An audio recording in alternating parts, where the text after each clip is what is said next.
xibaar yu wér te wóor ca tàng-tàng ba abonnez-vous pour ngeen di mën di jot suñuy vidéo. dal leen ak jàmm seen chaîne bi di Buzz 221 HD kii di Birima Mangara di ancien ministre chargé du budget ci réew mi di Sénégal daal dinañ koy tudd ci coowal luubalu alalu askan wi bu daal di toll ci 10 milliards de francs CFA. coow loolee moo ngi bàyyeekoo ci dossier bi nga xam ne moom mooy dossier dépôt à terme bi nga xam ne waa pôle judiciaire et financier daal dinañ koy activer ngir daal di xool ngir daal di jàppalu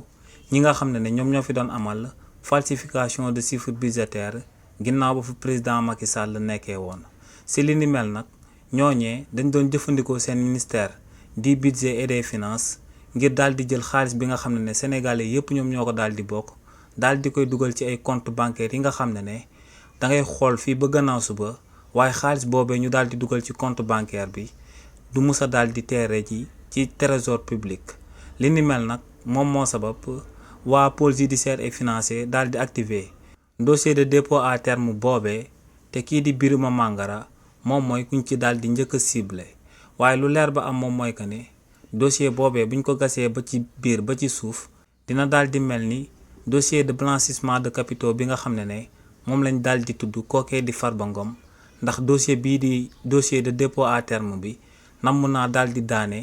ay anciens ministres des finances yu bëri yu nekkoon ci régime président Macky Sall waaye tamit namm naa daane ay anciens ministres chargés du budget yu bëri yu bokkoon ci régime président Macky Sall. donc ci dossier bi nga xam ne moom lañ daal di indexé kii di Birima Mangara nam ko toppee détournement bu toll ci 10 milliards te muy alal bi nga xam ne Sénégalais yëpp ñoom ñoo ko daal di bokk. nañ ci tamit daal di xaarandi ay ponkal yu bokkoon ci régime président Macky Sall ndax buñ ko gasee ba ci biir ñooñee tamit par la force dañuy daanu comme nu Birima Mangara na ma daanoo ci dossier boobee. xibaar yu wér te wóor ca tàng-tàng ba abonnez-vous pour ngeen di mën di jot suñuy vidéo.